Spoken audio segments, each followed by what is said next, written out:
Good evening. This is Robert Sungenis coming to you once again on the Robert Sungenis live program, this time for August 17th in the year 2022, in the year of our Lord. So glad you could be with us tonight. As you know, this program is set aside for you to ask your questions, give your comments on any topic whatsoever. And my role as host of this program, I will endeavor to answer your questions to the best of my ability using our Catholic faith, the scripture, the tradition, the fathers, the medievals, the Catholic popes, the Catholic saints, the doctors, the theologians, the encyclopedias, the councils, and just about anything I can find to have you walk away satisfied that your question has indeed been answered. We come to you every Wednesday from 8 p.m. to 10 p.m. Eastern Daylight Time. And usually at the top of the program, I have a topic I want to cover, but not tonight. I do have one question from email that I got today, so I will endeavor to answer that first, and then I'll get right to your questions. And let me see if there's anything else. Well, maybe I should advertise up front our website, which is, let me see, it's not coming up correctly. There we go. robertsandgenis.org, and there you will find 30 years of tireless work for the Catholic Church in books and DVDs and even cassette tapes. Believe it or not, we still have some of those left. About once or twice a year, somebody orders them. And we have flash drives and CDs and movies and pamphlets and PDFs and just about every media I can think of to put the good work of our Lord on paper for you. And visit there if you can, either now or a little after the program. And you'll find an assortment of stuff that probably bigger than any website that I have found, that one author is publishing his own books. Not to brag, it's just I cover a lot of topics and try to put it all on paper for you. And may come in hardback, paperback, as I said, PDFs. So we try to accommodate you as much as possible. So take a visit there, and I'm sure there will be something that you like. And for, birthday presents, Christmas presents, I had a lady who ordered a book for her son for his birthday coming up. She got the book, and it doesn't happen often, but every once in a while the book gets mangled in the mail. And she called me desperate to get another book, and we did put that in process for her. So even if your book comes damaged, we take care of that for you. It doesn't, like I said, it doesn't happen often, but when it does, we take care of it. Sometimes, and somebody will order two of a item, like another lady ordered two of a DVD that we have, and for some reason we only sent one, and she let us know that she wants the other one too. Rightly so. And I said, and we'll give you a free DVD just for the inconvenience. And I always do that in case you don't get exactly what you want. I'll stick something else extra in there for free, just for you. So just to let you know, we love you. Okay. We're not in this just to make money. We are in it to please our patrons as much as possible. So let me see if there's anything else there. No, I think I about did it. So let me go to the first email question I have. There's two of them here. So put on the old glasses. Our new pastor, during the prayers of intercession, had us pray for, quote, the abolishment of the death penalty. I put my head down, understanding the Catechism allows for the conditions for monsters to be put to death. What's the latest understanding of the death penalty among liberal Catholics? So I assume your pastor is liberal. I'm trying to read between the lines here. If he's not, then forgive me. Yeah, that's one item that has been slowly um, been diluted over the years. I think the whole thing started, well, no, you can't trust a liberal mind. The whole thing started because, we're against death, but, you know, they promote homosexuality, which probably kills more men than you would know from AIDS or monkey virus or whatever it is. Um, and, a lot of them are for abortion. So, or they look the other way. Um, Good example is our Catholic president, Joe Biden, of course, and his right-hand man, Nancy Pelosi. Um, but these same people will, cry, "Whoa, we got to stop the death penalty," because people are being put to death for crimes they may not have committed and all this stuff. So, but that's the liberal mind. You got to understand these people, where they're coming from. These are heart sleeve wearers. Okay, they want everybody to know that they're merciful and compassionate, and they wear their heart on their sleeve. And there's a lot in this game for them to be noticed for, being compassionate. And yet, on the other hand, when it gets down to the real nuts and bolts of life, these are the same people. For example, all the animal lovers out there. Now, I have nothing against animal lovers. We have 2 dogs, 1 cat, 1 fish. So, we have our share of God's creation here. But they love animals, and they have these commercials on TV to take in animals, that have been abandoned, and and all the tree huggers out there, especially the ones that live in California. Of course, I don't know how you wrap your hands around a sequoia tree, but at any rate, um, these are the same people that kill babies in the womb. You know, all the green sleevers out there, Greenpeace, and all these are the same people that vote for abortion. Okay, so I mean, it's just a mishmash of mixed up rationalizations and idealizations that have these people come up with what they come up with. Okay, you never really know what a liberal's going to come up with. Monday, Wednesday, Friday, he could be the most compassionate person. Tuesday and Thursday, he's just hell bent on, killing whatever's in his sight, and he'll rationalize it. And the first item in that line is, of course, human babies in the mother's womb. So, and then you get the conservatives that are a strange bunch, and not that they're wrong, but they have these two polar opposites. Like, these are the hunters, the people with the guns, and they go out hunting and kill animals right and left, and sometimes they eat them. And but it's that whole gun mentality. I mean, I have to have a gun. I have to have a gun in my hand. Happiness is a warm gun, as a song used to say. Warm meaning it's just been shot, by the way. And yet, these are the people that are the most vociferous and stalwart against abortion.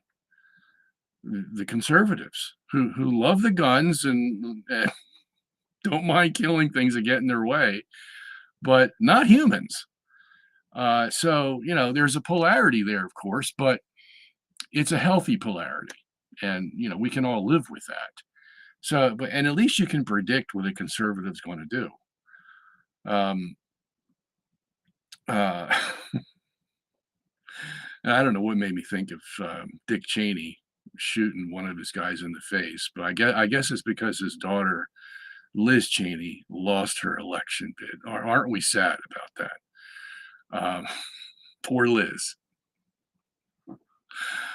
And not only did she lose, she lost by a very wide margin. It's like people said, Liz, not in my house. They got together and defeated what they call the establishment right, who were against the never Trumpers, who were against Donald Trump. And Liz Cheney was one of them and wanted to convict Donald Trump. I don't know why I'm going off on this, but it made me think of Dick Cheney shooting somebody and getting away with it, by the way. But I just want to bring out that contrast between the liberals and the conservatives. And I did say you can't predict what a liberal is going to do. Usually you can predict it because they have certain thinking patterns that and I don't know why this is, but in almost every phase of life, think about it. Religion, politics, science, medicine. We just saw that with the COVID thing. Two very polarized sides to that issue.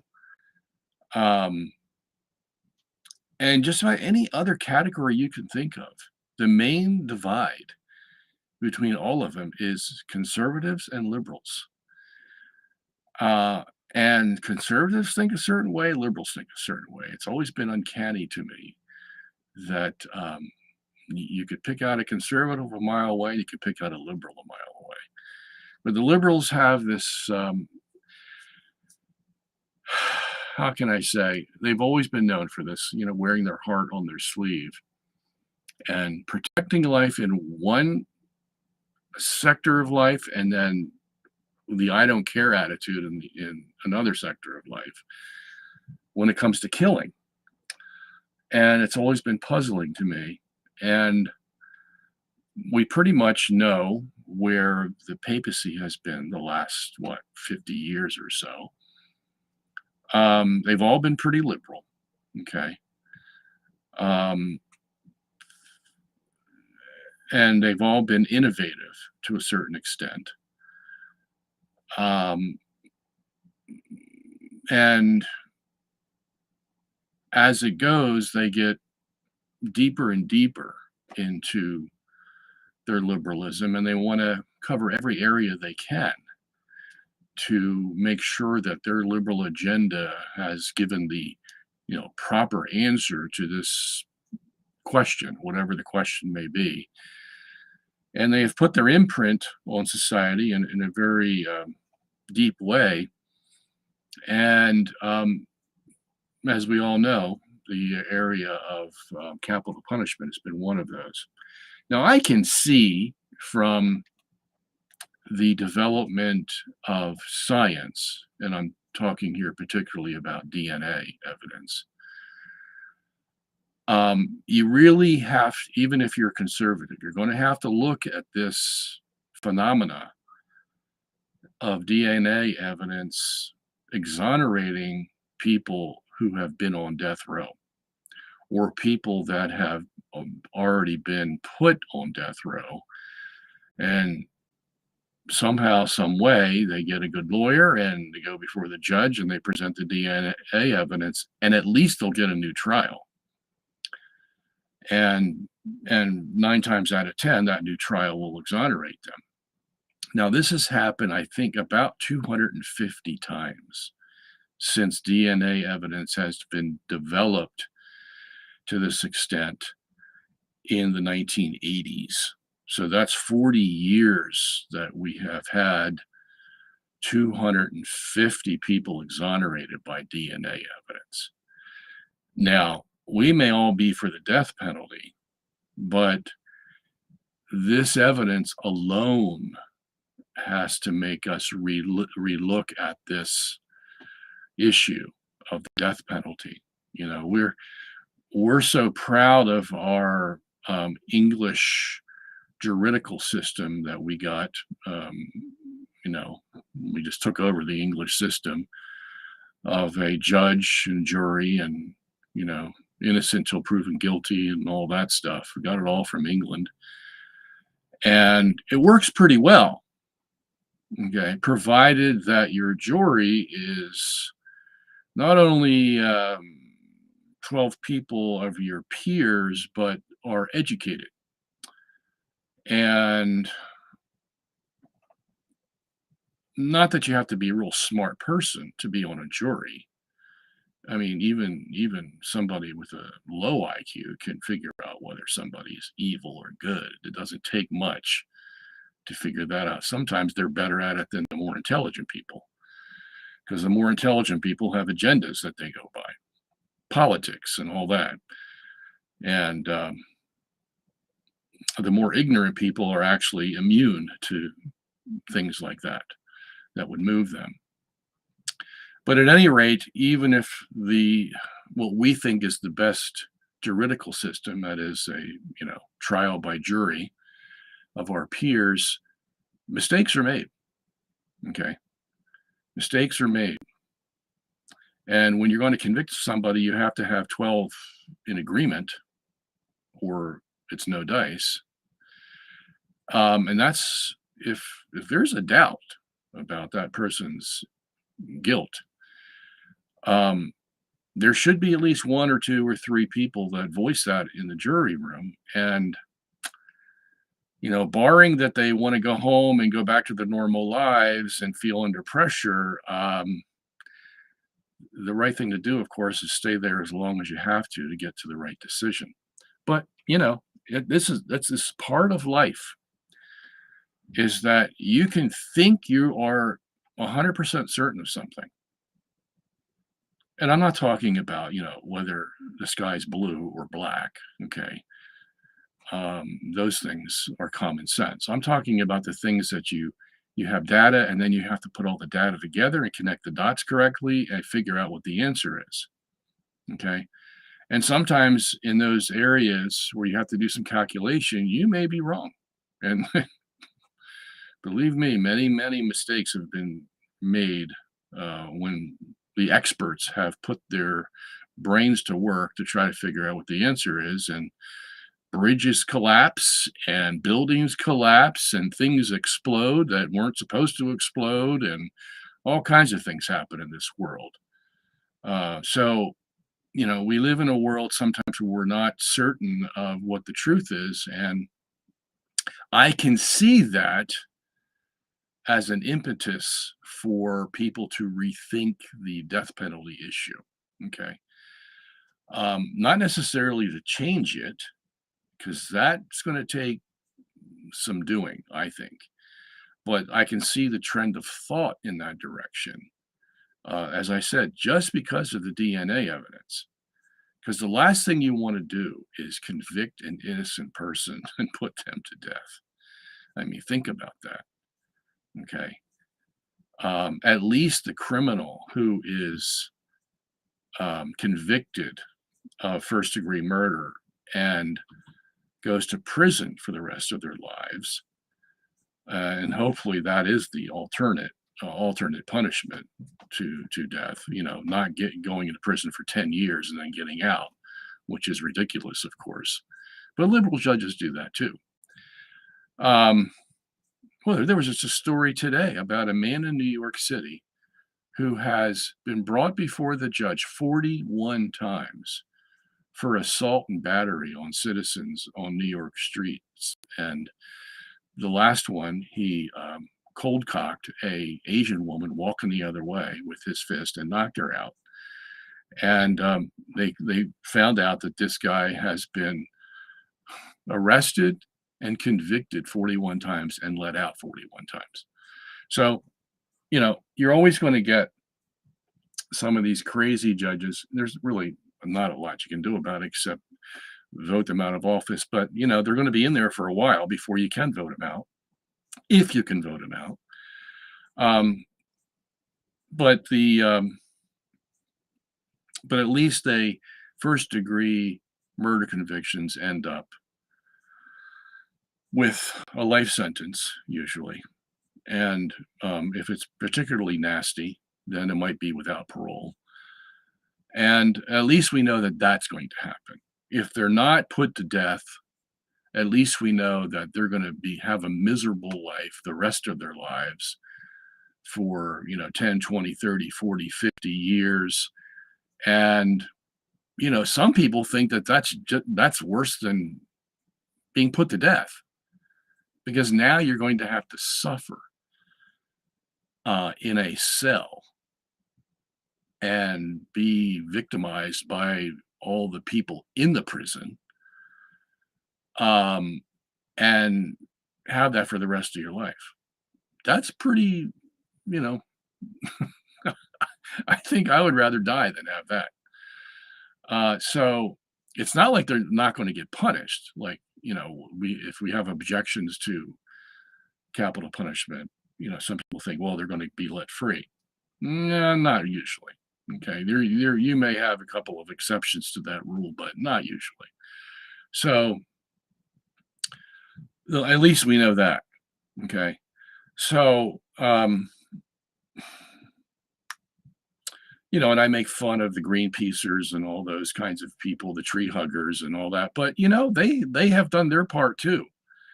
Because if the corporations, and let's say the corporations, these are the rich people of society. Um, um, they live in a world that sometimes they're Democrats, sometimes they're Republican. You can, it's really a toss up there. But they don't care, as long as they make their money and please their stockholders, they wouldn't care whether they ruin the environment. I mean, you really have to, and the drug companies too. If there weren't strictures put on the drug companies, these guys are making more money than you could ever imagine by putting a new pill out there every month or so, and with side effects that are so deleterious to the human body that you wonder how it gets past the CDC or whoever is in charge of making sure everything is kosher. They do this, they make money, and that's all they care about. And if they could have their druthers, they would put dangerous products on the market and on your store grocery shelf, because they're in it to make money. So it's good that we have people like, the Greenpeacers and all those other organizations that stop these guys by some pretty hefty maneuvers, either directly or politically. They have learned how to play the game and put a stop to them. So you have excesses and extremes on both sides of the fence. And I think it all works out together that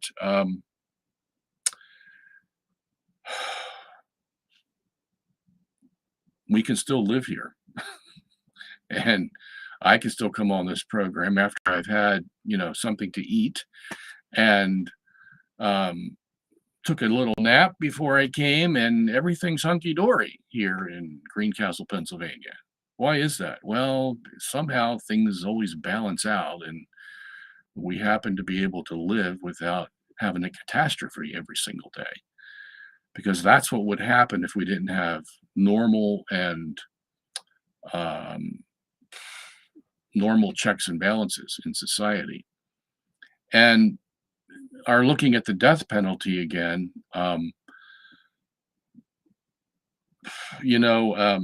When God gave the law in Genesis 6 that, if you take man's life, then your life will be taken, that was given very early on in human history. And it's not that is thrown out. It's just that we better be darn sure that if we're given the responsibility to obey that command, we better be sure that the person did indeed kill somebody. And as with, premeditation, it wasn't an accident. And if we're not sure, then God's going to hold us responsible. See, this commandment that God gave goes two ways. If you're not sure, or you convict somebody who's innocent, then the responsibility is on you as the authority. And that's not a place you want to be. As a matter of fact, what they should have is if you wrongly convict someone, there should be some punishment for those who do that. And then I think we would take our judicial system a lot more seriously than we do, than just 12 angry men inside a jury room trying to get home to see their wives and kids, and may not give a hoot about the person they convict because they don't know them. So as good as we think our juridical system is, sometimes even the judge will throw out an opinion by the jury. I believe in most states he has the power to do that. Because, these are people who, maybe once in their life they sit on a jury and they don't know all the ins and outs of the legal system. They don't know the tricks that lawyers use. They don't know that somebody crying on the witness stand is necessarily sincere and innocent, but maybe putting on an act. I mean, that may cross their minds, but all these things take place in a courtroom, and that's why we have good lawyers, bad lawyers, and mediocre lawyers. And sometimes whether you get off or not is whether you have a good lawyer who can find a loophole in the law. And they believe this is their job. Their job is not to search for justice.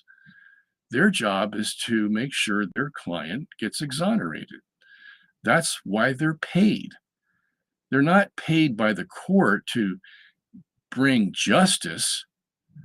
I mean, that may be part of their whole repertoire, to be just, or they may say it is, because who wants to be accused of just working for your client to get them off? Nobody.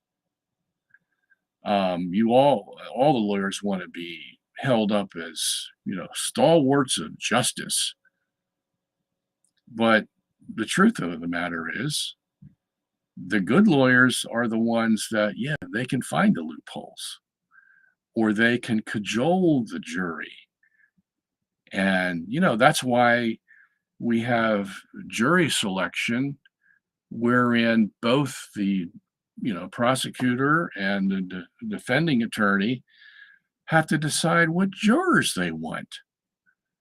So it's not a pure system where you can pick the first 12 people in line and say, hey, you guys are going to be jurors, and expect them to do the right thing. And that's not the way it works either. Okay? They have to be chosen to be on a jury. And if the lawyer thinks that there's the slightest possibility you have a prejudice, you're not going to be on the jury. Okay? And so look at all the machinations that go on in a court of law to give some semblance of justice, and yet we know there's a lot of hokey pokey going on. Okay, so we know our judicial system isn't perfect. It's the best we have, and that's what God gave us. So we're going to have to do the best we can, and we're going to have to admit as human beings that we can make mistakes. And I think, or let's put it this way, if that is the motive for those who are questioning the death penalty, I can reason with that. Okay. But if the reason is, as I suspect among many, that it's just wrong to kill people, that's not a good enough reason. Okay. I mean, let me say that a little bit better.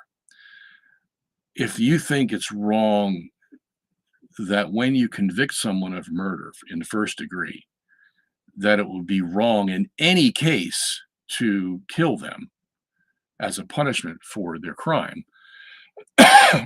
that's not going to fly. And even if Pope Francis wants to or has changed it to that, somebody else can come along and, put it back to normal. Okay. That can be it.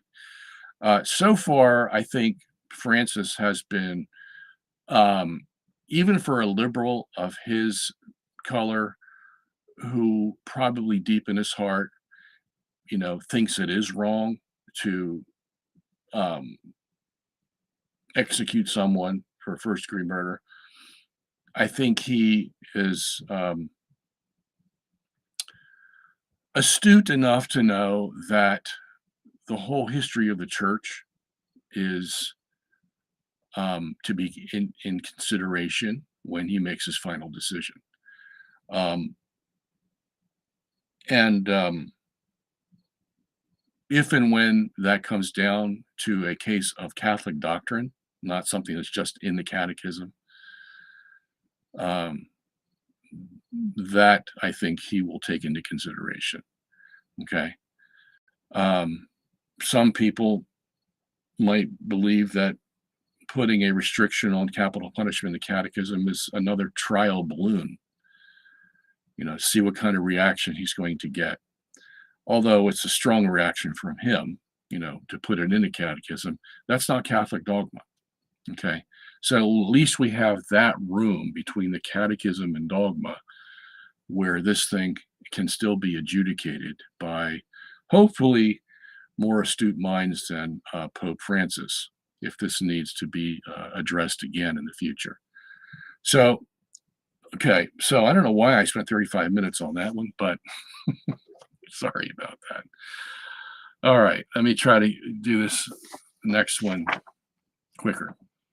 He says, I, as a former seminarian with 1 year studying with the FSSP, left and went back to my diocese as I was negatively affected by the quote unquote spiritual arrogance among their faithful today. I have many non Christian and even non religious friends, and spiritual practices come up, one being astrology. I have to acknowledge, with pretty solid philosophy training, these signs seem to designate personalities pretty well. A woman who I have become friends with seemed to be able to label me pretty well as an apparent Aquarius. If she is she demonically influenced, or is astrology wholly demonic? Well, you know, there's always been a fascination with astrology.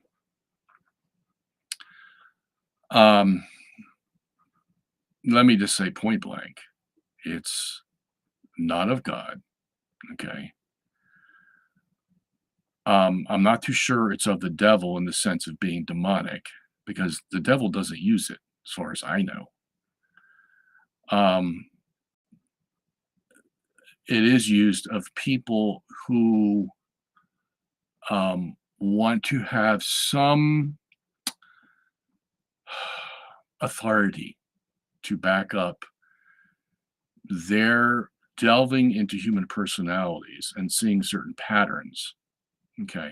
Now, psychologists do this, psychiatrists do it, even your average everyday counselor knows that there are certain personalities and there's certain patterns in these personalities. Most of these people who know something about the mind will tell you there's 4 basic personalities. And then as you read further in the literature, you'll find that there's 4 subcategories of each of those personalities. So now you have 16. Okay. And then there sometimes are even more subcategories to the 16.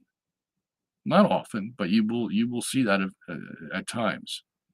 Just go on the YouTube and see the psychologists talking.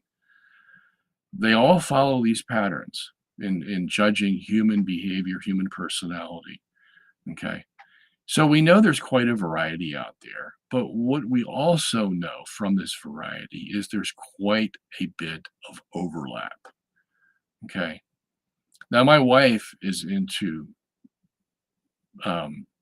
categorizing personalities. She's always talking about it, and she's pretty good at it, actually. And now she's following someone with, you're a JSTH or you're a, DCEF or whatever it is. I even forget what the major title is to the psychology. But people can be categorized with these, and she'll come across somebody and she'll say, he's a JEPD or a, whatever. And I just go, I just don't buy into it. Why? Is because I just know the human mind is a very complicated thing, and there's just too much overlap between personalities to start categorizing people as you're this, you're red, you're blue, you're green, you're yellow. Because as soon as you do that, something's going to happen that's going to upset your little theory. And you're going to find that in Johnny over here, there's a mixture of red and blue and yellow and green and sometimes purple and turquoise. And for Mary, she may have more red than green and less blue than green, but, she's got a mixture, and so on for everyone. Okay. So with astrology, look, you're going to hit on a lot of those personality characteristics in Johnny or Mary or Susie, because each of us has at least a little bit of those personalities inside of us. The thing that distinguishes us is that the red part of my personality may be a lot stronger. I may be 80% red, and Mary is, 60% red, but we both have red. Okay. Now I'm using red just as a label for a distinctive personality. Okay. And then, Mary's 60 red, and she may be 10% blue and 15% green and 1%, periwinkle, and you just never know. Okay. But look, that's what astrology is working on.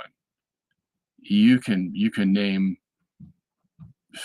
if you read the daily horoscope, it'll mention, let's say, 6 personality characteristics of an Aquarius or a Taurus or this or that. I can tell you this, at least 3 or 4 of them are going to agree with the fact that at least 3 or 4 of them are going to be what you have in your personality. Okay. And what do we do when we look at it? We go, oh, wow, look at that. Look at all the things they got right about this personality. Never mind the things they got wrong. Well, we just ignore those. Okay. And you can get another person to put them in there, and they'll get 3 or 4 out of 6 correct. Okay. And what do? Well, wow, look how accurate that is. Okay. You can go through every one of the zodiac signs, all 12 of them, and you're going to find at least 30 to 40 to 50% of your personality in each one of them. Not maybe the dominant personality of you, but the inferior personality of you, the one that hides inside of you, or the one that comes out every once in a while when you're pressured or when you're excited or this or that, or happens when you're listening to music or reading a book or whatever. The one percenters personality, that's periwinkle, might come out one day, and that's you. Okay. So You are a complicated mixture of personality traits that are common to everybody. And again, some of us have more dominant personality traits, some inferior, some in the middle of the road. Okay. But we're all going to have something very similar. But this is where they get you. Okay. They try to categorize them in such a way where we're going to call these major characteristics an Aquarius and try to make it sound like that's you have to measure up to them instead of them measuring up to you. Okay. And so that's why it can be dangerous, because people, you get this into the wrong hands, and you get people who are not godly. They're not Christians. And life is some bizarre trip they're going through that they just can't figure out. And from one day to the next, they're filled with fear about what may happen to them. They don't even know why they're here in the first place. They live day to day, groping, hoping they'll find an answer, never finding it. Everything just is normal all the time, in the sense that, there's no signs of God here or there in their lives. And they're looking for answers. They're looking for something greater than themselves as a guide, because they know they can't do it. Okay. If you haven't reached that point in your life, you may.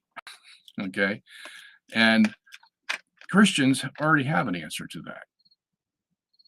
God is the superior entity in their life that guides them.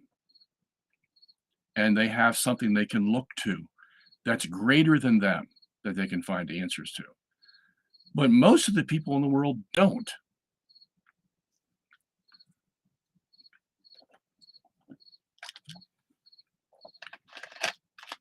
And what better thing to look at as the greater thing in your life than the stars? Okay. I mean, those little lights far, far away. Twinkle, twinkle, little star.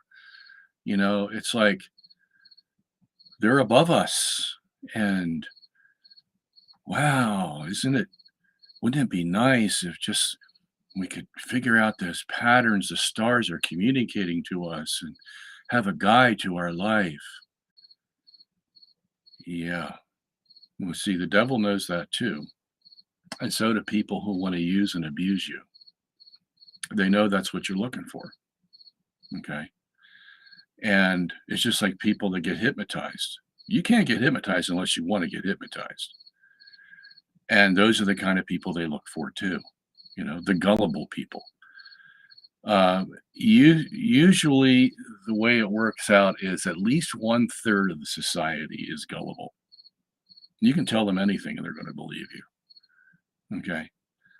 The other 2/3 have figured out that this world is not paradise, and there's going to be people out there that are going to use and abuse you and try to trip you up. But you can always count on at least 1/3. It doesn't mean that 2/3 are immune to being deceived. It just means that automatically you're going to get 1/3 of the society that you can deceive. Okay. And the other 2/3 you need to work on. And this is one way to work on them, using something like astrology. And this is why the Bible condemns it, the church condemns it, the fathers have condemned it. Everybody's condemned astrology. Okay. Galileo used to be an astrologer before he became an astronomer, and he used to make tons of money off of it.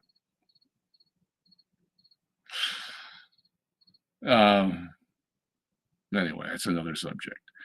But I hope I've answered your question. Okay. So, all right. So let's go to our chat room here and see who's chatting.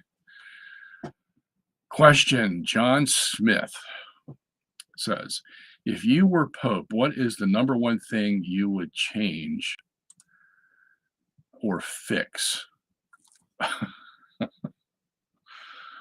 Oh, I hate these questions because, once you narrow it down to one, that means you've forgotten all the others, or the others aren't important. And I don't want to be in that position. I think everything's important. Um, but I guess, I mean, if I have to answer it, I would say this. It's like it says in the Proverbs, the beginning of wisdom is the fear of God. Um, and as the more I live, the longer I live, the more true I see that. Because if you don't have a strong sense of God's presence right here in this very room, you don't have the fear of God in you. And without the fear of God, you have no buffers around you. You have no constraints. You can go here and there and everywhere in your thinking, and nobody's going to be there with a whip stopping you. And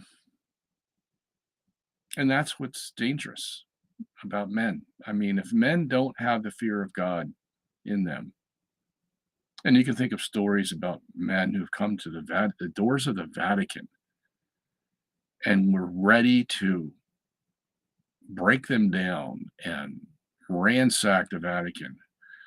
And this has happened 2 or 3, 4 times in history where suddenly the fear of God hit them and they turned around and went home. Okay. And then, of course, there's other men, whether it's, Adolf Hitler or Genghis Khan or Mao Zedong or Pol Pot or whoever it is, who just don't have the fear of God. They fear neither God nor man, and they do whatever they want. Okay. And it happens in the church too. Priests today in the seminaries are not taught about the fear of God. God is becoming a very distant, like deist God in our seminaries today. A God who sort of wound it up, went away, never came back, and now we're on our own. And we can make our own rules, basically, because we've got a grasp of knowledge unlike anyone has ever had before.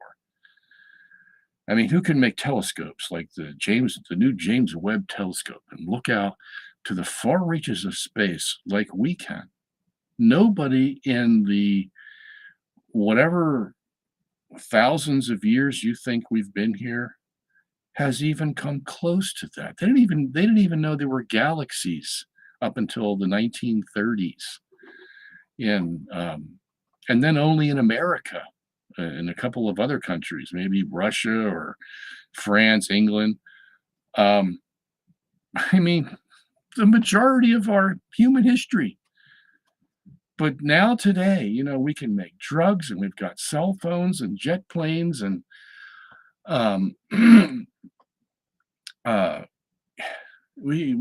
could sit here for an hour and list the things that we have that we figured out with our own human intellect. And not all of them are good, of course, but we have them. Okay. And this just shows that we are a lot different than, even 100 years ago or 200 years ago.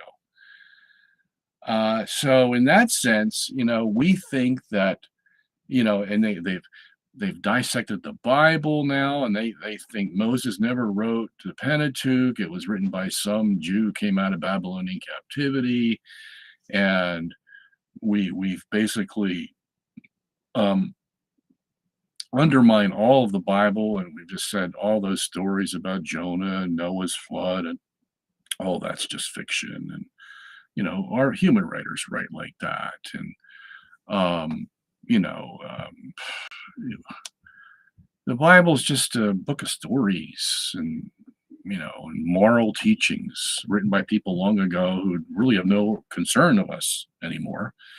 And um, so we really think we're hotsy totsy, you know? And this kind of mentality, um, it takes the fear of God away from you because all the men prior to us who didn't have our technology could figure things out and dissect the Bible like they do today and just put it on the shelf. Those men had the fear of God. Everybody had the fear of God. And they lived by it. Now, some of them, became possessed by the devil, or they decided, I'm going to take my chances with God or whatever. Yeah, there's always that kind of people back then. But I'm just talking about today, there's many, many, many more of them than there were before. Um, so this kind of society that we have now, as I said, takes the fear of God out of the men because now they think they can pull themselves by their own bootstraps and don't need God. And as a matter of fact, God wasn't the one who brought us here.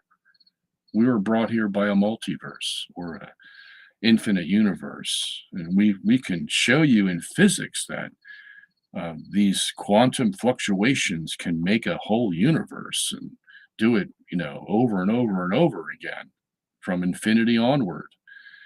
And so, we don't even believe in the deist God anymore. Okay, the whole world is tending toward atheism, and so that's what I think would change. You have to start with the bottom line, the basics.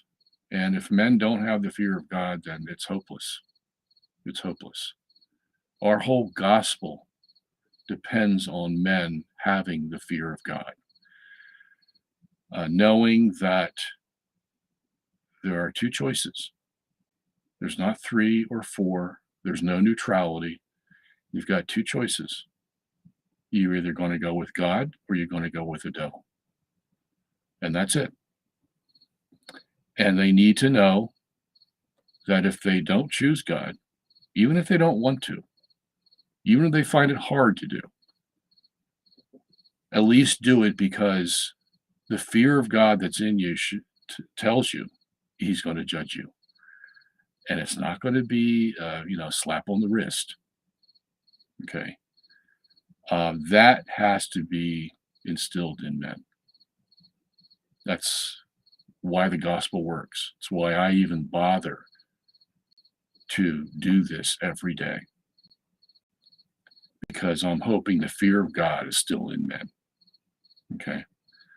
All right. Let's move on. Have you ever seen the documentary Citizen 4 and/or the film Snowden? If not, I highly recommend it. Thank you, by the way. God bless you. That's from Batman Incorporated. Citizen 4, no. Snowden.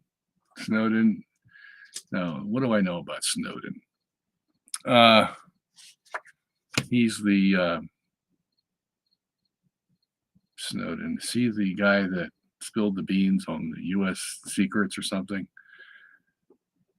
I'll look these up, by the way. And Citizen 4.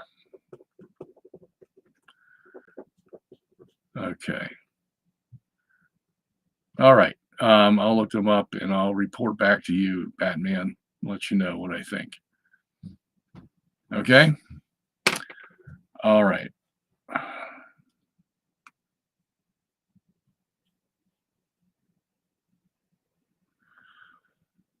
Okay. Question: during the Fever SSPX show, you implied you were critical of Saint Faustina. What were you referring to? Only strange thing I've heard was the planet God offered to send her to.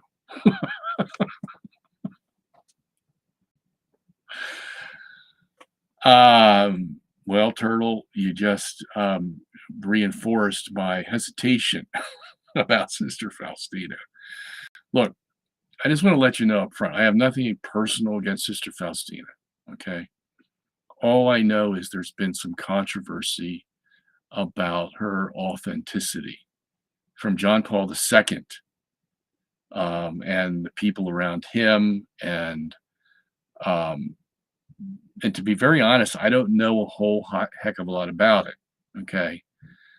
All I know is I am not going to go near it unless I feel 100% confident that she is legit, authentic, and won't lead me astray.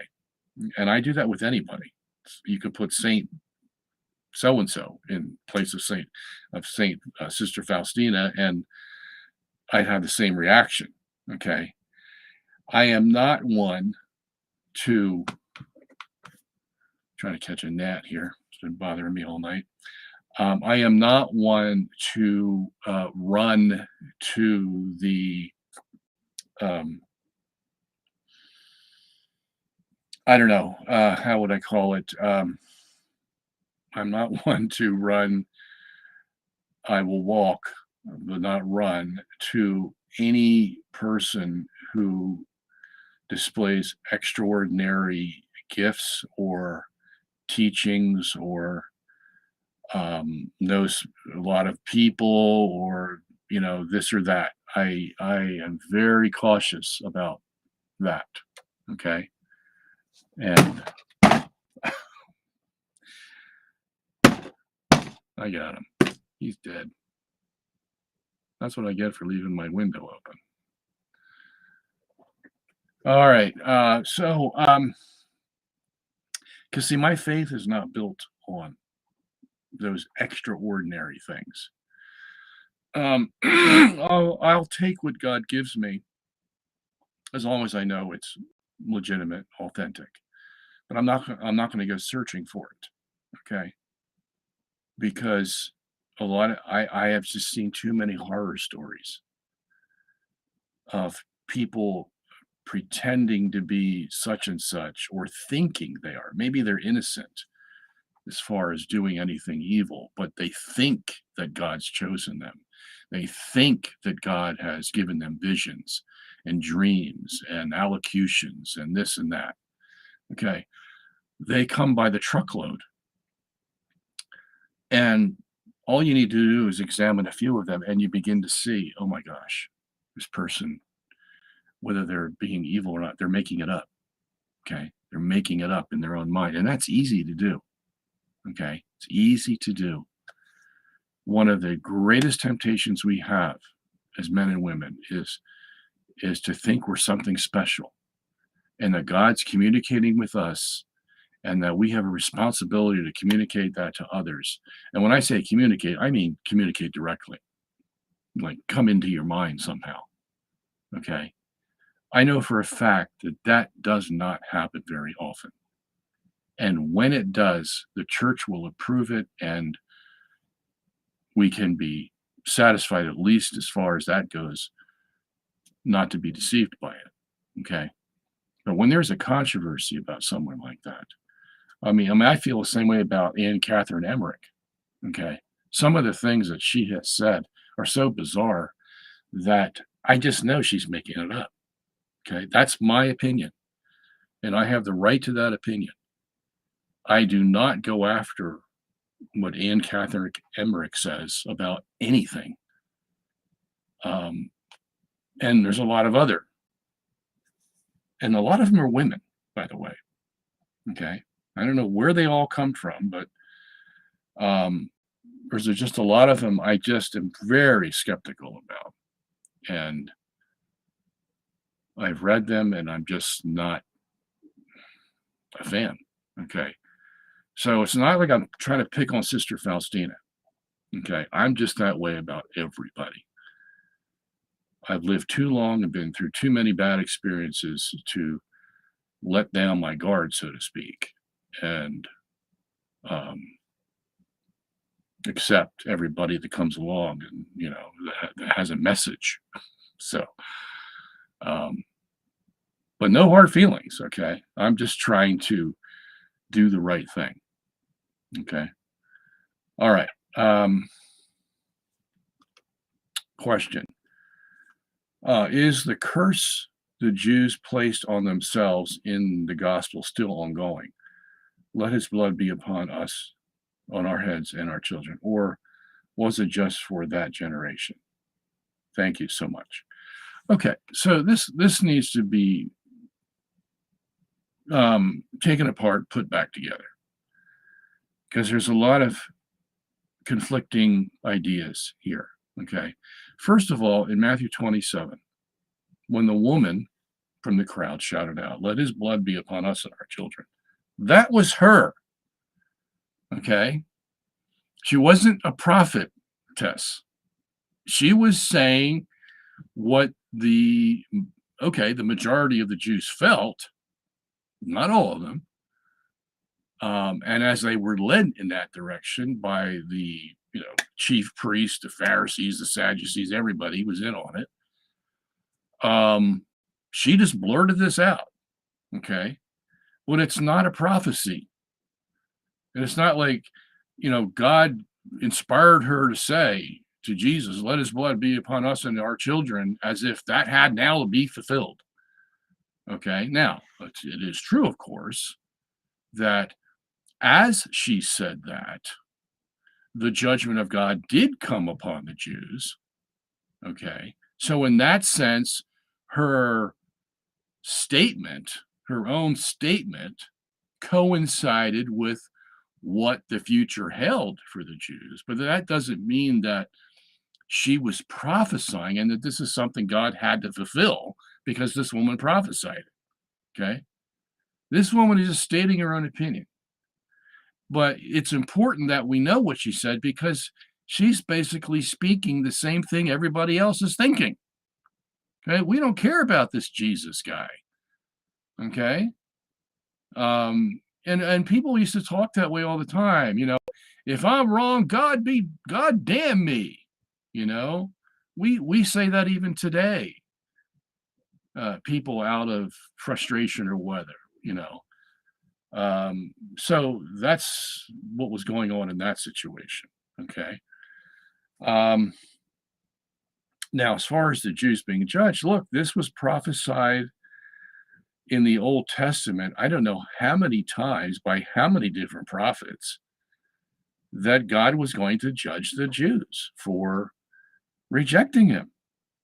Okay. And he had done it twice before in a major way, first with the 10 tribes in the north, who were sent off into Assyrian captivity.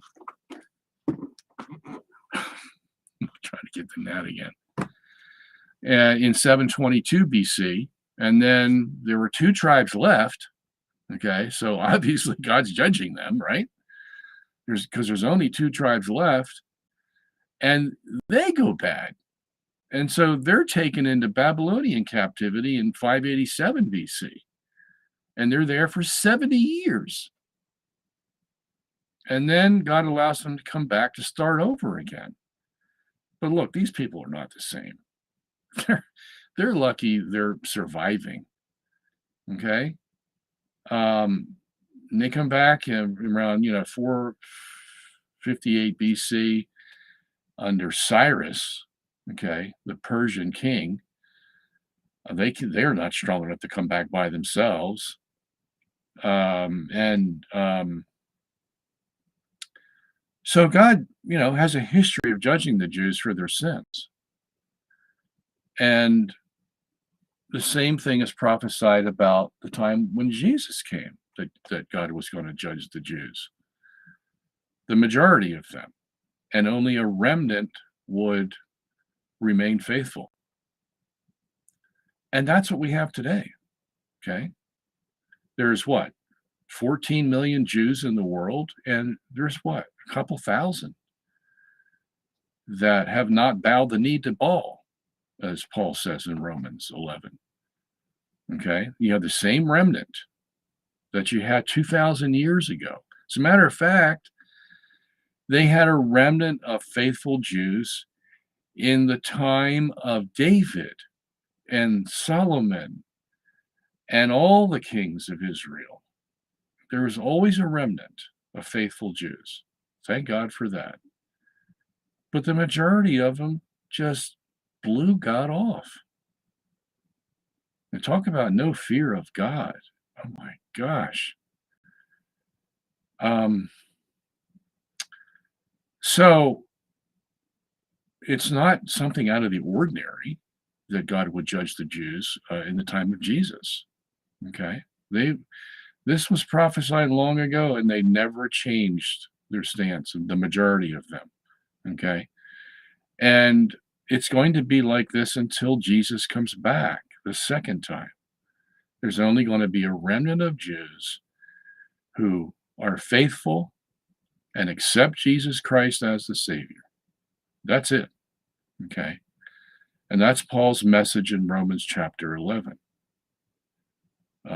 There's not going to be some mass conversion of Jews. This is a totally fallacious idea that was started a long time ago by some people who did not know how to exegete scripture correctly. And it stuck and spread itself. And many eschatologies today are based on this idea that there's going to be some mass conversion of Jews before Jesus comes back. I can tell you that is not true. There's not 1 ounce of it that is true. Okay. In that sense, the judgment was given at the cross and the judgment remains. Okay. The same is true of the Gentiles.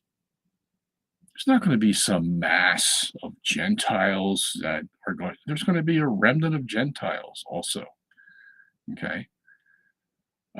Proportionally, there's going to be, well, not proportionally, arithmetically, there's going to be more Gentiles because they outnumber the Jews 500 to 1. Okay. So you're going to have a larger population of Gentiles that become Christian, but proportionally, there's still going to be a remnant. Okay. And that's the way the gospel has been working ever since it was started, back in the time of Cain and Abel. So I hope I've answered your question.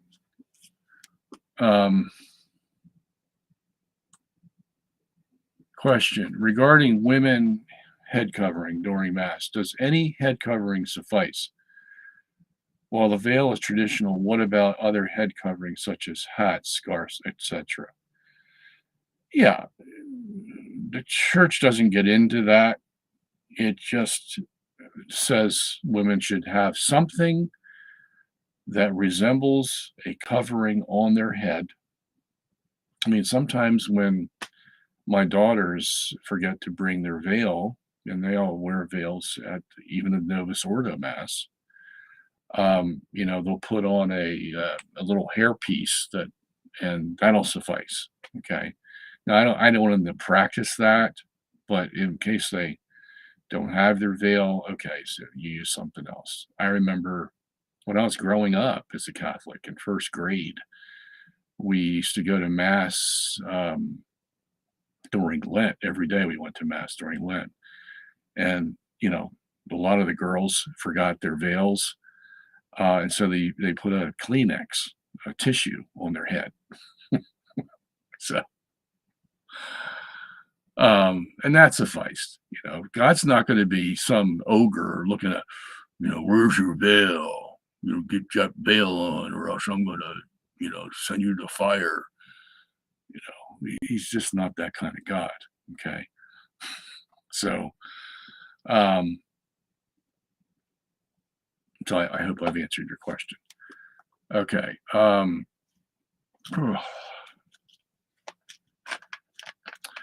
So next question comes from Joe Ennis.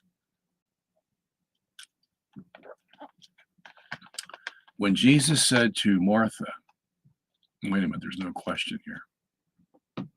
Oh, there is a question. But Joe, you forgot to put the word question in front. All right. When Jesus said to Martha, I am the resurrection and the life, was he the resurrection from all eternity or at his incarnation? He had not yet died and resurrected. Okay. Well, in John 11, where this is occurring, Jesus is just about to go to Jerusalem to die on the cross. Okay. So it's not like he's saying this 3 years before he's going to the cross. It's like in that week he's going to Jerusalem. Okay. So, and Jesus sometimes talked this way. I am the resurrection. He's referring to his resurrection from the dead on Easter Sunday. Okay. Now, the reason Jesus says this to, and it's actually Mary he says this to, not Martha.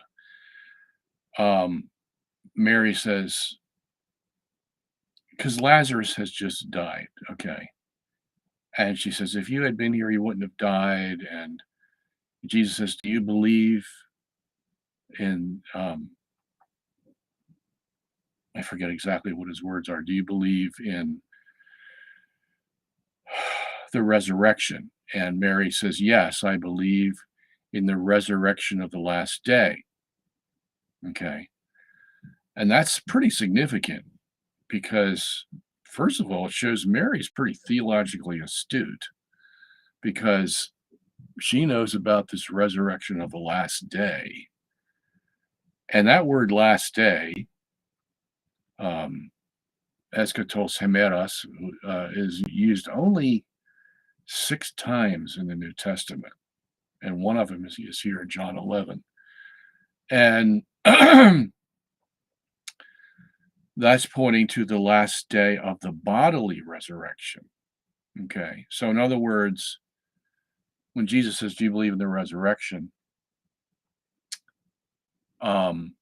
Mary's saying, yes, I believe it, but that's going to be way in the future. I won't see my brother Lazarus until, a long time from now. And Jesus says, yes, that's correct. There is a resurrection of the last day, but I am the resurrection. Okay, now Jesus wants to get her mind off of the future. Not that she's wrong, but that, okay, there's going to be something before the resurrection of the last day, before that bodily resurrection. Okay, that's the resurrection of your soul, basically. This is what happens to us when we're baptized. Our soul is resurrected from being dead. Now it's alive. Okay. And the New Testament uses that kind of language, figurative language, for baptism all the time. So Jesus wants to educate Mary, basically, and let her know that it's not just some power in the future. This is a power that is existing now. And he does this by saying, I am the resurrection and the life. Okay. So now what? Okay. Well, we know now what, because the rest of the story is talking about Jesus going to the tomb and saying, Lazarus, come forth. And here's a man who's been dead for 4 days, comes walking out, saying, what's going on? And, probably thinks he's been asleep and then, wakes up, but then he finds he's got grave cloths on and he's in a tomb. And so, yeah, this is much bigger than Lazarus. Can't even imagine. But there was Mary's answer. Okay, Mary, I am the resurrection. Not only will I rise from the dead, I can raise anybody I want to rise from the dead even now. Okay. And because Jesus was close to these people, and even he himself, the only time it says Jesus wept is in John 11, when his great friend Lazarus died. So he must have been very close to him. Raises him from the dead, and that proves Jesus is the resurrection. So he fulfilled his words to Mary. And then, of course, he's going to Jerusalem, where he himself will die, and he will rise from the dead. So, Mary, it's not something just in the future, the last day. It's going on right now. And most of the time, it's going to happen spiritually with our souls that are going to be raised from the dead. And sometimes, as long as I'm here, it's going to happen physically. Okay? And we know of all the stories in the New Testament where Jesus raised people from the dead. So again, he's the resurrection. He's where it comes from, you see. So again, that was proven before Mary and during the visit with Mary, that Jesus was the resurrection. All right, let's move on here. If the sun was made on the fourth day, how do we have night and day, morning and evening, since the first day itself in verse 5? Well, good question, Charlie. Charlie Frost Charlie. Remember the light that was created on the first day? It says, and God said, let there be light, and there was light. Well, yeah, there was a big light made. Okay. And we're going to cover this in our new movie that's coming out. And we should have the first day out probably in a couple of months. But it'll be all in pictures for you. So you'll be able to see it and just as if you were there watching it. Isn't that going to be exciting? But yes, there was a big light there, much bigger than our sun would ever be. Okay. Many, many billions of times, well, not billions, let's say at least 10,000 times the size of our sun. And probably even more. You know, could be up to 1,000,000 times larger than our sun, was this light on the first day. And this light, just like the sun would be doing on the fourth day, is going around this earth. Now, the earth is enveloped by water, okay? And there's a lot of water there. And the light is going around this water with the earth in the middle, and it's doing it in 24 hours. And on the first day, first 12 hours of the first day, everything is in darkness. So let's say both hemispheres, Eastern Hemisphere, Western Hemisphere, they're in darkness, both of them, for the first 12 hours of the first day. And we know we've got 24 hours, so we've got 12 hours left. So on the 12th hour, God creates the light. You know, God said, let there be light, and there was light. And so this massive light is created. And I'm not going to get into the substance of the light right now. We do that in our movie later. And it starts out on, let's say, the meridian line is the beginning of the Eastern Hemisphere. And so this light goes around the Eastern Hemisphere for 12 hours, okay, of the second 12 hours of the first day. And so once it reaches the end of the Eastern Hemisphere and has been giving it light from hours 12 to 24, then we have the end of the first day. So you can say, and there was evening and morning the first day. When was the evening? That started from hours 1 to 12. When was the morning? That came after the evening, because in Hebrew culture, the evening started the day, not the morning. So 6 p.m. was the beginning of the day. Okay. And 6 p.m. to 6 a.m., okay, was the first 12 hours. And everything was dark in the first 12 hours. And then you have the light being created on the 12th hour, which is 6 a.m. in the Eastern Hemisphere. And the sun moves around that Eastern Hemisphere and lights up the whole Eastern Hemisphere from hours 12 to 24. And you have your one day. Okay? All right. And there's something else that happens on the second day and the third day. And then by the time the sun is made on the fourth day, well, it's made because we don't need this big light anymore.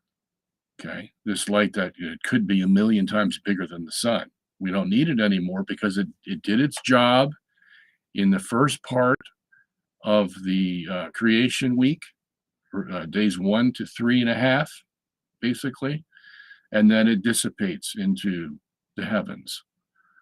We can still see it today. We can still see that light.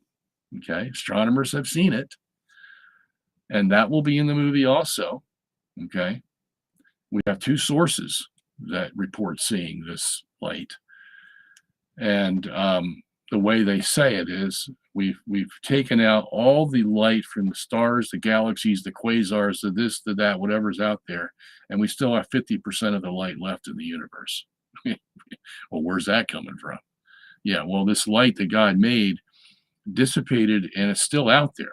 Okay, because he's not going to destroy it after he created, of course.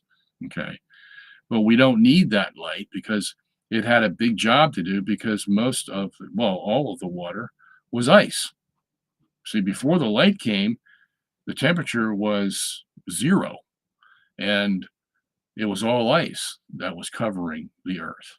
So the light was needed and it needed to be big in order to melt all this ice. Once it did that, then it could start to dissipate out into the heavens until it was not finally needed anymore on the fourth day, and the sun and stars took over. Okay, so this will all be explained out in our movie, and I think you'll enjoy it very much. All right. Question: any modern prophet of our time that you know that made right prophecy? Who and what? Well, I would put at the top of the list would be the three seers of Fatima. Okay, Sister Lucia being the more prominent one of the three. Yeah, I would definitely put my rubber stamp on her, and that's only because the church has done that. And yeah, there's not one thing that I have found that Sister Lucia said that I'm skeptical of, have a hard time believing, or think that she was just some fanatical nut. Okay. So that would be one. Okay. Sister Saint Bernadette would be another one. I have a little trouble with Melanie and her little family there. But I'm sure that something that she said was authentic. And the church herself has had problems with Melanie coming from La Salette. I do not take any stock in Garabandel. I think the messages coming from Akita in Ecuador are probably legit. But let's put it this way. The ones that I would feel comfortable with and accept totally are few and far between. Okay. All right. Oscar says, hello, Robert. Question: how would a geocentric universe give a better explanation to account for what they call stellar aberration?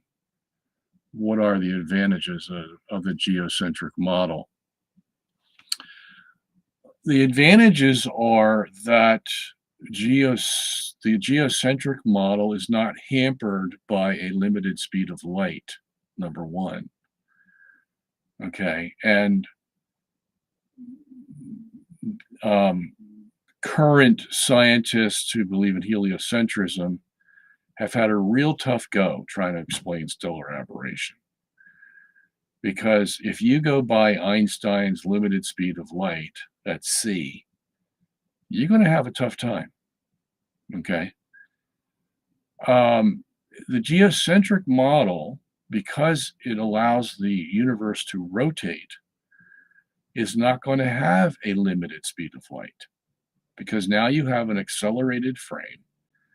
And in an accelerated frame, you have light, gravity, and material objects that can all exceed the speed of c. Okay. So you're going to have a one-to-one correspondence with whatever you see happening in the sky, and that for stellar aberration, that would be the star over a year's period is going to trace out an oval, some eccentricity of an oval it's going to have, except at the north celestial pole where it's going to be a circle. And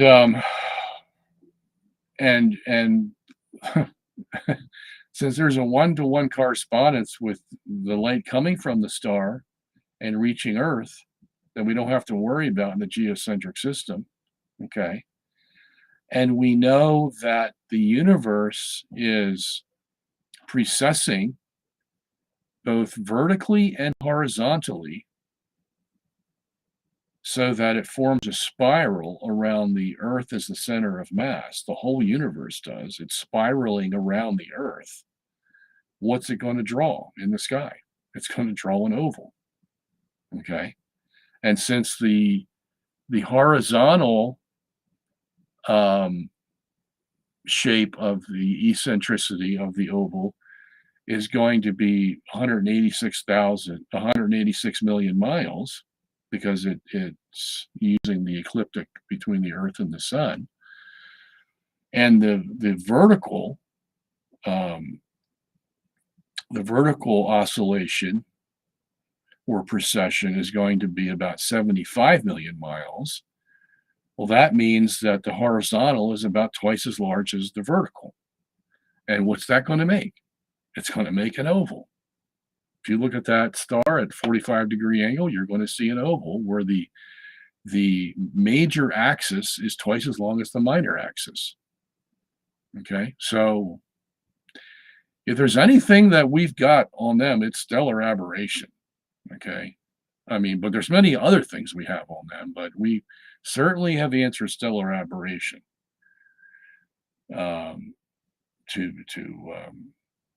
and they're still having problems. There's about 4 different explanations the heliocentrists have for stellar aberration, and none of them really work. So anyway. All right, next question. These are question. Talking to skeptics and through logic, does someone have to believe creation before they believe geocentrism? Believe creation? Well, you've got to believe that God called these bodies into existence. Okay, so you can't be discussing which body's going around which body before you believe that the bodies actually exist, if that's what you mean. I mean, that's just common sense. Okay. But what we're doing in our movie, in case you're interested, Gavin, is we're showing how an ex nihilo creation can coordinate with a geocentric universe. Okay. That is, when God called the earth and the water into being first, and then called the light on the first day, and then he calls forth the firmament. And then now Genesis 1 doesn't tell us, but then it says in 10 other passages of the Old Testament that God spread out the heavens. So now we know the firmament's being spread out. So we take that as the next event. And then God will expand the earth and move up the land masses, and the water's going to fall into the basins.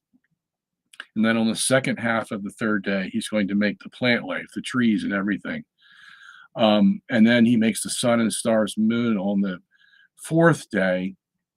Well, we can show that this sequence of events was chosen by God because it fits in with a geocentric universe. Okay. And if you don't start with the idea that the universe is geocentric, then you're never going to be able to understand how those days fit chronologically, because they're all going to seem backward. And that's why people have had so much confusion with the days of Genesis, because they're all starting from a heliocentric frame. And if you do that, nothing's going to fit. You're going to be scratching your head wondering why is this sequence the way it is? Earth, water, light, firmament, plants, celestial bodies, animals, or fish and birds, and then animals and man. Now we can understand the last 2 days, fish and birds, animals and man, but it's those first 4 days that can only be coordinated under the guise of a geocentric universe. And we're going to show you how that's done in the movie. So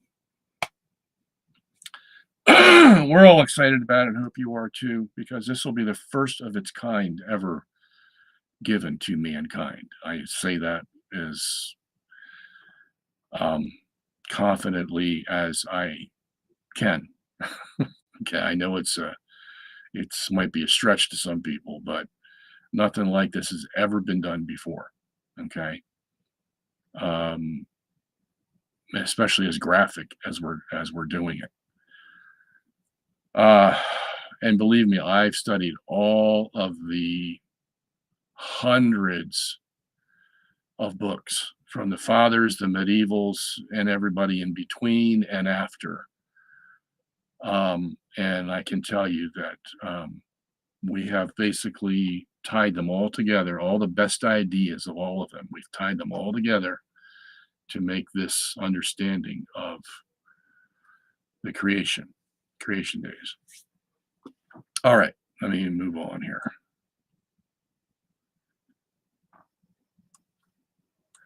Does someone have to, okay. Who do you believe is the most significant saint of the 20th century? I think Sister Lucia is well, she's not a saint yet, of course, but in my book she is. I think she's the most significant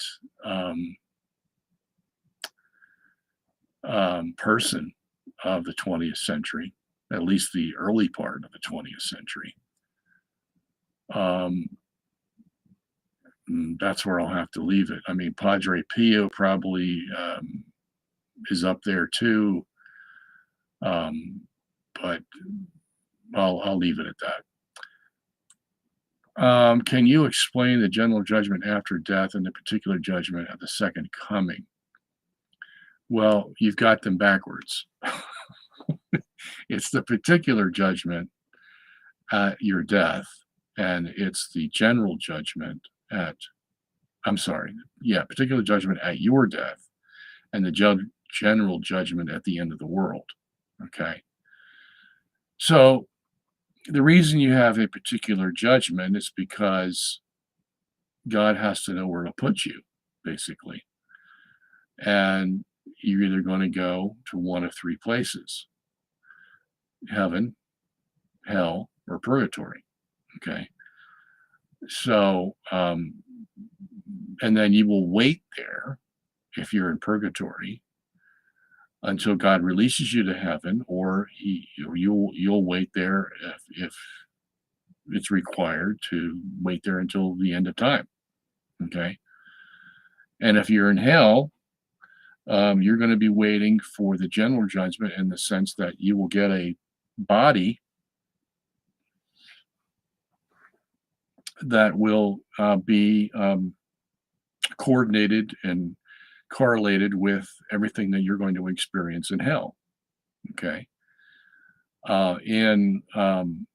If you go to heaven, then you're going to receive a new body, an incorruptible body that will last for eternity, that will be much better than the one you have now.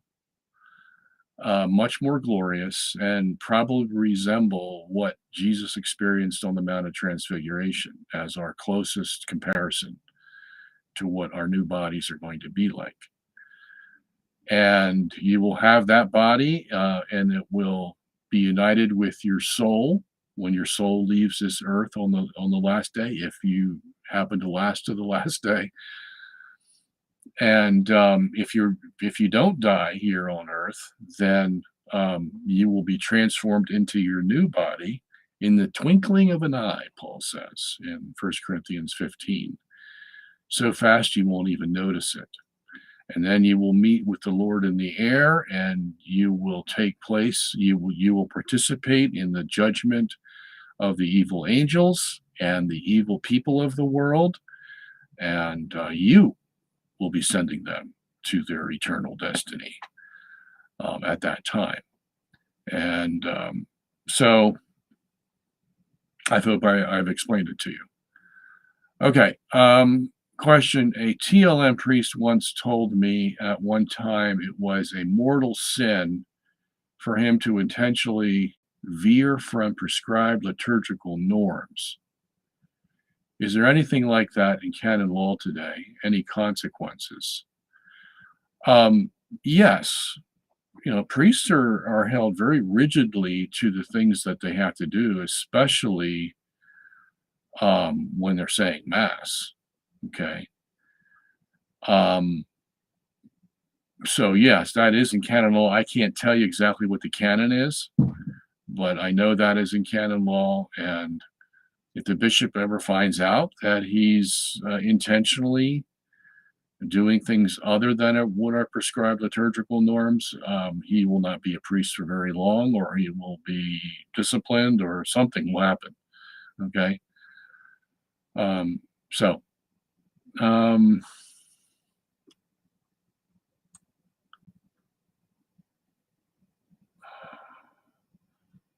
right, question. What do you, from Una, what do you think of the luminous mysteries of the Rosary? I have nothing against the luminous mysteries.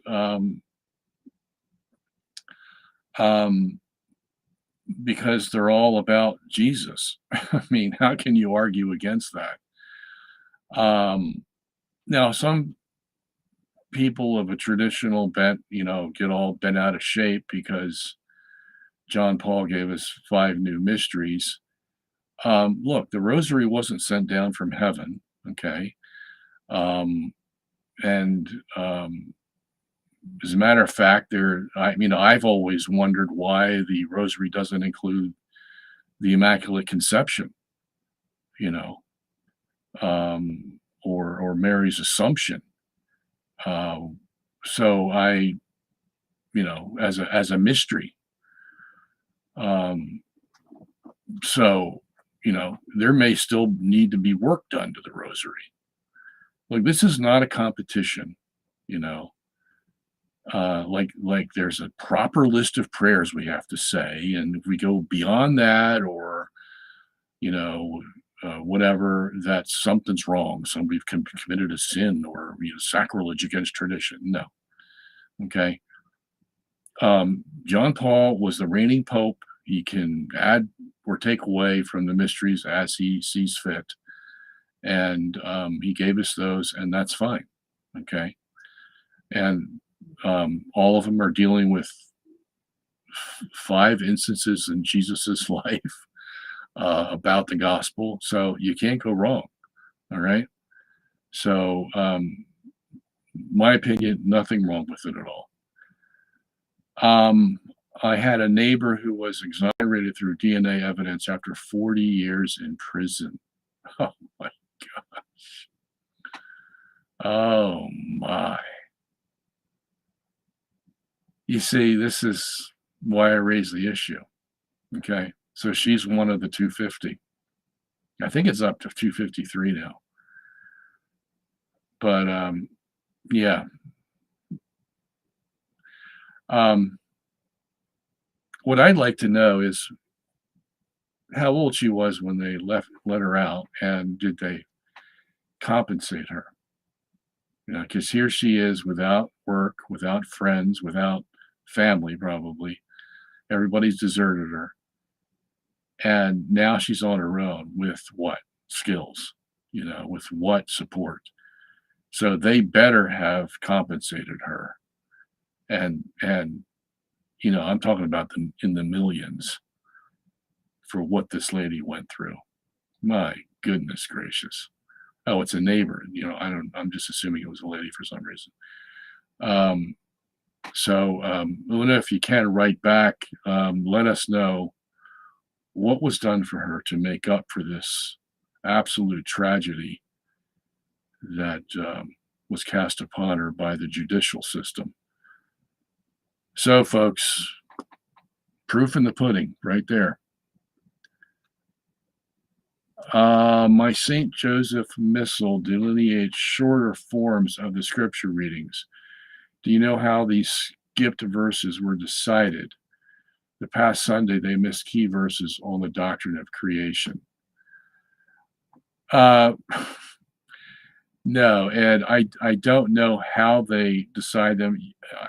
Sometimes you can tell how it's decided because when you look at the excluded verses, and they're not actually excluded, they're put in brackets.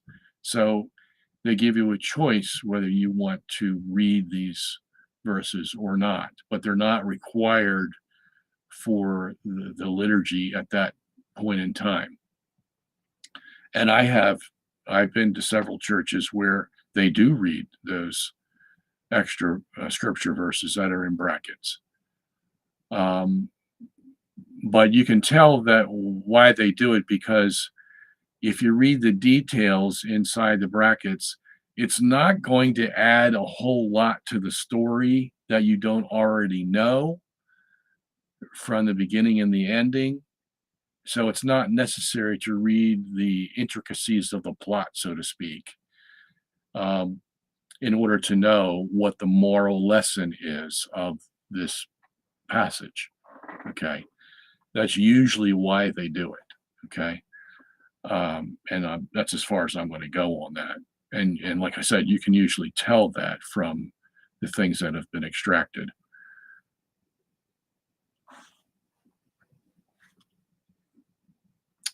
Gavin says a shocking number of people on juries don't care about the outcome, just go along without investigating. Yeah, it wouldn't surprise me a bit. I mean, it's always been a joke, hasn't it? That, oh gosh, I have jury duty. My whole life's going to be turned upside down because I have jury duty. I mean, I'm just appalled at that kind of attitude. If I got called for jury duty, I got called once, but I wasn't selected, and I hardly got a chance to be selected because there were so many people there. But I would consider it an honor to serve on a jury and to see how the U.S. justice system works firsthand. I mean, how often do you get that opportunity? I mean, to me, it's just an honor I would just love to have. And but yeah, I have talked to people about this, and they just don't care. It's a waste of their time. They would much rather be out golfing. You get all kinds of attitudes. And I just am amazed at that. All right.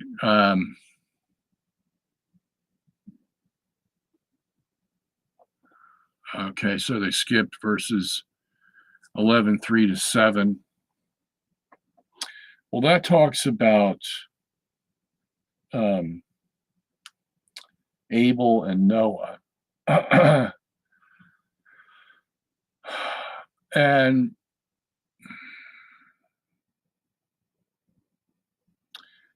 I could see that. I mean, if I had to give them a rationale, I would say the whole chapter of Hebrews 11 is talking about the faith of so and so, the faith of this guy, the faith of that guy. Okay.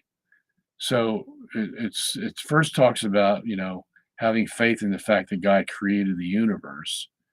And then it says, and then the faith of Abel, then the faith of Noah, and then the faith of Abraham, and then the faith of so and so and so and so, all the way to the end of the chapter.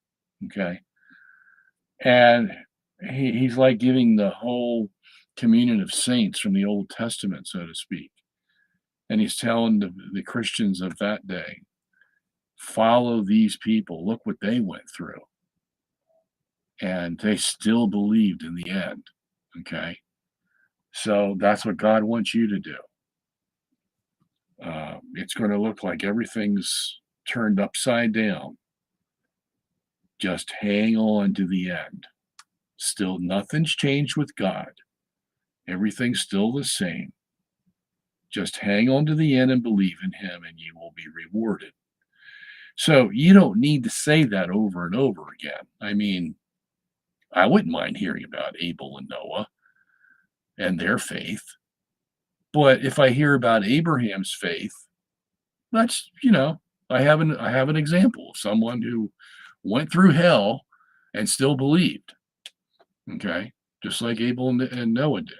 So I can see why they would cut that out. Now, Psalm 33:60, I don't know. I'm not going to go there right now, but I think the example I gave you from Hebrews is enough. Okay, Curious Catholic says, many of the Eastern saints that are venerated by the Uniates, such as Saint Gregory of Palamas and Mark of Ephesus, etc., were condemned by the Roman Church. What does this say about the Uniates? I don't know all the ins and outs of that, Curious Catholic.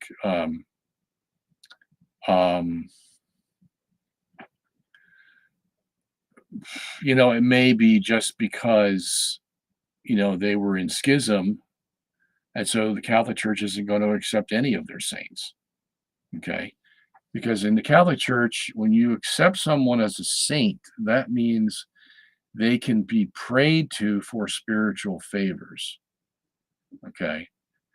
And if they're not sure Gregory is in heaven, not that he wouldn't be, okay, I'm just saying if they legally or canonically cannot say Gregory's in heaven, but practically they could say he's in heaven. You can't go by the practical, you can only go by the canonical, the legal. And so if he's not legally designated to be in heaven, then you can't pray to him for spiritual favors. And so he would be ousted, as well as anybody else from the other branches of the church, so to speak. Okay. All right.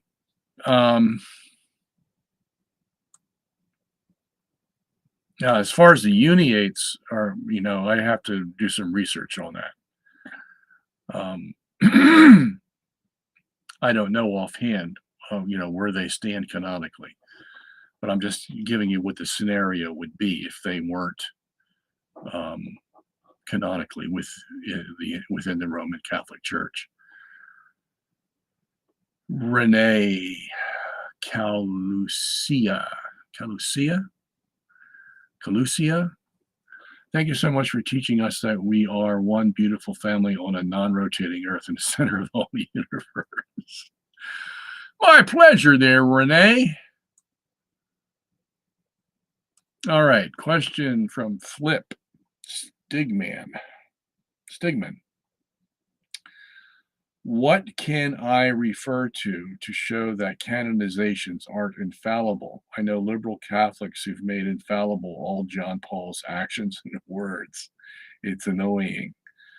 Oh, yeah, there's a cult of John Paul II, that is for sure. Well,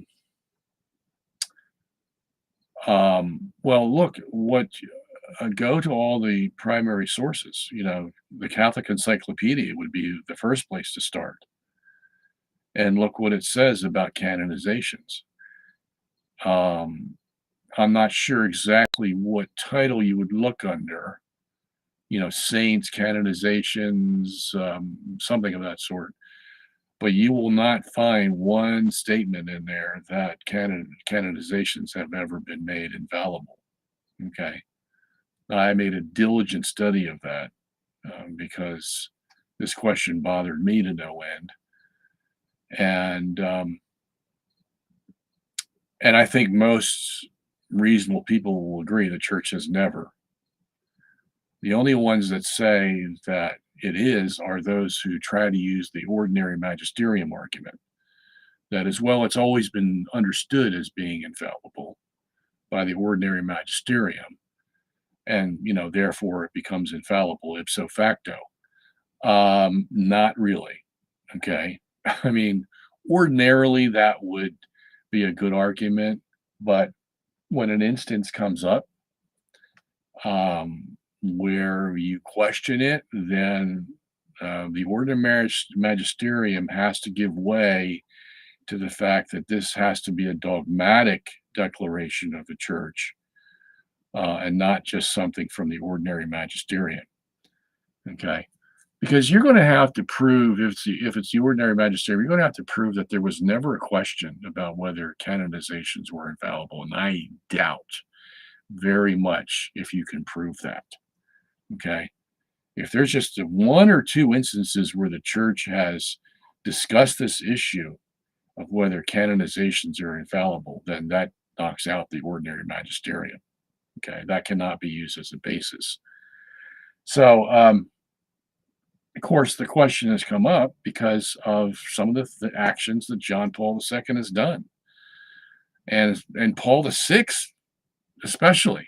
Okay, how these two were ever deemed saints to me is a mystery. Okay, all right, so let's go on. We've got 7 minutes left. When will relevant radio cease to become relevant? I don't know. Why don't you pose that question in your next question and answer session to them? I'm rather oblivious to what happens at relevant radio. I don't listen to relevant radio. I just hear hearsay about relevant radio, and that's as far as I want to take it. So, Zig Liu says, Fatima's miracle of the sun. Someone connected it with very strong sun's CME or even micronova. That would create havoc, knock out electricity on Earth. In your opinion, is it possible?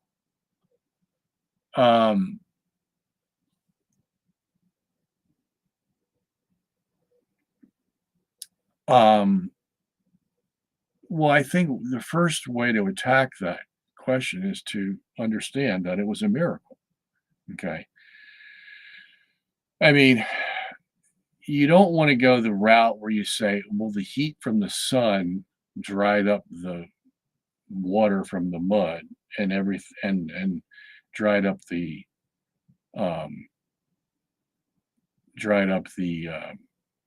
wetness from their clothing like it was a natural occurrence. Okay. That's not going to happen. That if the sun can work that fast, then it's going to have some super intensity to it. And the super intensity is going to be damaging to the human body. Okay. We can just take enough of the photon emission from the sun as it is, much less having it accelerated to the point where clothes dry within seconds and the mud dries to hard earth in a few seconds. Okay. So a miracle is happening. Okay. And that for the fact that the sun's dancing in the sky for 8 minutes. Okay. Yeah, there's some miracles going on here. So this is not an ordinary day where you can expect ordinary things from the sun. Okay. God may use the sun, but he can miraculously direct that light to be of a certain wavelength or whatever he wants to do. in order to get the job done. That's certainly possible. But of course, that's still a miracle because you're taking the natural operation of the sun and making it do something that's not natural. Okay. And that is by the fact that you've speeded up the process. Okay. All right. Question: are we the last church in the book of Revelation? I'm speaking about the Laodicean church. No, that would not be us. Each of those churches, it's like we talked about with personalities tonight earlier. Each of those churches represent something that can go wrong in our present church. Each of the 7 churches has a distinct problem. Okay. And the Laodiceans are like the lazy people. And that can happen. Okay. They lose their fervor and become lackadaisical about their faith. That can happen, but it can happen to a lot of churches. Okay. So these churches, they're not chronologically set where the last church represents the last church it's going to be in our history, nor are they set so that we're just going to be characteristic of one of those churches. We're going to have characteristics of all of those churches. Okay, even the 2 faithful ones, because there were 7, 5 of them were laxing, and 2 of them were faithful in the face of persecution. We're going to have that in our church too. Okay, so basically, Jesus is giving us a panoramic look at what the church is going to be like throughout history. Okay, all right. We got a couple more minutes. Looks like this might be our last question. Robertson asks question: why is Matthew 24 included in end time scenarios when it's blatantly obvious that our Lord Jesus is talking about the temple that they were looking at? Well, Mr. T, what I would suggest you do, we do have a book that I just published called Commentary on Mark, Matthew, and John. Okay. Now, in there, I explain that, yes, Jesus is talking about the temple. Okay. But he intermittently speaks about the eschaton and then goes right back to talking about the temple. Okay.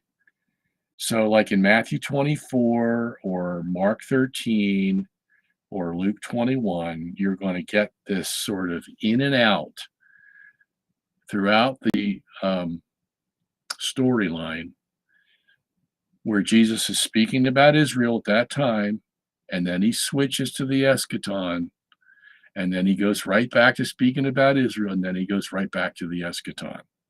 Okay. And I make those demarcations for you so that you can know when Jesus is switching from one to the other and back to the other again. Okay. And I do that for Matthew, I do it for Mark, and I do it for Luke. So, and once you see that, once you see those demarcations, you're going to say, oh, okay, now I can put it all together. So Jesus is actually talking about both. Okay. But he's using the temple area and the temple time as sort of the backbone. And then he jumps off of that to talk about the end of time. And so then he goes back to the backbone again so that he can jump off of it again and talk about the end of time also. And it's very interesting how it's all put together. So I suggest you go to the website, robertsongenis.org, get the commentary on Mark, Matthew, and John, and you'll see what I mean. Okay. All right. So that is the last question for the night, and that means we're coming to the end, of course, and we'll be here next week. What will be the date? That will be August blah blah blah blah blah blah 23rd. And look forward to seeing you then. I'm sorry if I didn't get to your question tonight, but don't let that stop you from coming back next week. And we'll see if we can catch you next week. Until then, may God bless you all and give you a happy week and bring you much closer to Him than you were before you came to this program. That's what our purpose is, to bring you closer to the Lord. And as we talked about earlier, make sure that you have a good dose of the fear of the Lord. And that will keep you away from sin and keep you on the straight and narrow, guaranteed. Okay, God bless you all. And take care. We'll see you next week. And don't forget to stop by robertsongenis.org. And if you would love to, we would love it also. Give a small donation to us to help us keep going. God bless you.